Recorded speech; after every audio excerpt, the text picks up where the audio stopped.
కానీ electricity department కానీ లేదంటే ట్రాఫిక్ పోలీస్ కానీ ఇంకా ఎవరైనా కూడా బ్యాంక్ వాళ్ళు కానీ ఎవరు మీకు ఫోన్ చేసి ఓటీపీలు అడగరు. ఫోన్ చేసి ఓటీపీ చెప్పమన్నారు, ఇంకా కేవైసీ డీటెయిల్స్ గురించి ఆధార్ కార్డు పంపించండి, పాన్ కార్డు పంపించండి అని ఎవరు మనకి ఫోన్ చేసి అడగరు.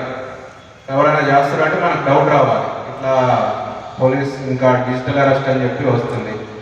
ఒక పోలీస్ పిక్ పెట్టుకుంటారు, డీపీ వాళ్ళది పోలీస్ పిక్ పెట్టుకొని కాల్ చేస్తారు, వాట్సాప్లో కాల్ చేస్తారు. చేసినప్పుడు మనమే అనుకుంటాం అక్కడ పోలీస్ ఫోటో కనపడుతుంది, అది నిజమేమో అని ఒక టెన్షన్ కూడా అవుతాం. ఫస్ట్ వాళ్ళు ఏం చెప్తారు, మీ పిల్లలు ఇట్లా యూఎస్లో ఉన్నారు, లేకపోతే హైదరాబాద్లో ఉన్నారు, బెంగళూరులో ఉన్నారు, వాళ్ళు అరెస్ట్ అయింది, లేకపోతే మీరే డిజిటల్ అరెస్ట్ అవుతున్నారు, మీ దగ్గర ఇట్లా ఇది దొరికింది, గాంజా దొరికింది, లేకపోతే ఇంకేదో దొరికినాయి అని చెప్పి ఇట్లా కాల్ చేసినప్పుడు మనం ప్యానిక్ కూడా అవుతాం. వాడు వెంటనే ఇట్లా మీకు ఒక నెంబర్ పంపిస్తాం, లేకపోతే మీ ఫోన్కి ఒక ఓటీపీ పంపిస్తాం, అది క్లిక్ చేయండి, లేకపోతే మా అకౌంట్ నెంబర్ పంపిస్తాం, దాన్ని డబ్బులు వేయండి, లేదంటే మీరు అరెస్ట్ అయిపోతారని చెప్పండి.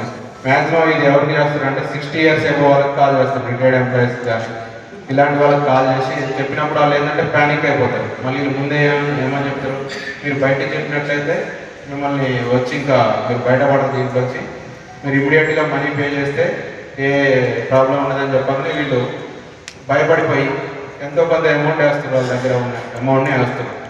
ఈ డిజిటల్ అరెస్ట్ అనేది అసలే లేదు పోలీస్ డిపార్ట్మెంట్ నుంచి. ఈ నెక్స్ట్ ఏటీఎంస్కి పోయినప్పుడు కూడా మనం జాగ్రత్తగా ఉండాలి. కొంతమంది ఎవరైనా మీది తెలియని వాళ్ళకి ఏటీఎం కార్డు ఇచ్చి తీయండి అని చెప్పడం కానీ, లేదంటే కొంతమంది క్యాష్ డిపాజిట్ చేద్దామని వెళ్తారు బ్యాంక్కి, ఏటీఎంలో డిపాజిట్ చేద్దామని వెళ్ళినప్పుడు పక్కన ఎవరైనా సరే నాకు ఇవ్వండి మనీ మీకు ఫోన్పేలో ట్రాన్స్ఫర్ చేస్తా చూస్తూనే ఉంటారు మీరు కూడా.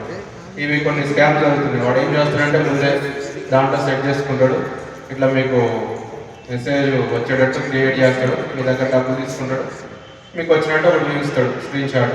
మీరు అప్పటికి నిజమే అనుకుంటాడు, వాడు వెళ్ళిపోతాడు. తర్వాత మీరు చెక్ చేసుకుంటే మీ అకౌంట్లో ఏమి అవి ఉండవు. సో మనం ఎవరిని కూడా ఇట్లాంటి విషయాలను నమ్మొద్దు, వెరిఫై చేసుకోవాలి. ఫస్ట్ ఎవరైనా ఫోన్ చేసినా కూడా ఒక నిమిషం ఆగి మనం వెరిఫై చేసుకోవాలి. తెలిసిన వాళ్ళకి మన ఫ్యామిలీ మెంబర్స్కి చెప్పడం, లేదంటే ఎవరైనా తెలిసిన వాళ్ళు ఉంటారు కదా, నాకు ఫోన్ వచ్చింది మరి ఇట్లా ఇది నిజమేనా కాదా అని తెలుసుకోవాలి. ఫస్ట్ ఇమీడియట్గా భయపడి ఏదో చేయడం కరెక్ట్ కాదు, దానివల్ల మీరు విక్టిమ్ అయిపోతారు. నెక్స్ట్ ఈ వాట్సాప్లలో, ఫేస్బుక్లో, ఇంకా సోషల్ మీడియాలో కొన్ని లింక్స్ పంపిస్తారు. ఈ లింక్ ఓపెన్ చేయండి అని మీకు మన ఈ మధ్య ఒకటి వచ్చింది, ఫోన్పేలో 5,000 రూపాయలు వస్తున్నాయి అని చెప్పి గ్రూప్లలో కూడా సర్క్యులేట్ అయ్యింది. అది క్లిక్ చేయడం వల్ల ఏమవుతుందంటే మన ఫోన్లో ఉన్న డేటా అంతా కూడా ఆ హ్యాకర్స్కి వెళ్ళిపోతుంది. ఆ డేటా పెట్టుకుని వాళ్ళ తర్వాత మనల్ని బ్లాక్మెయిల్ చేయడం స్టార్ట్ చేస్తుంది. సో ఏదున్నా కూడా మనం ముందు జాగ్రత్తగా డౌట్ ఉంది అంటే తొందరపడి క్లిక్ చేయడం, వాళ్ళకి మన ఓటీపీలు చెప్పడం ఇట్లాంటివి చేయకుండా ఒక 2 నిమిషాలు ఆలోచించి ఎవరైనా ఫోన్ చేసి ఇట్లా భయపెడితే సరే మంచిది, నేను మళ్ళీ మాట్లాడితే ఒక 2 నిమిషాలు నాకు పని ఉంది అని ఫోన్ కట్ చేసి ఆ నెంబర్ చూసుకొని ఒకసారి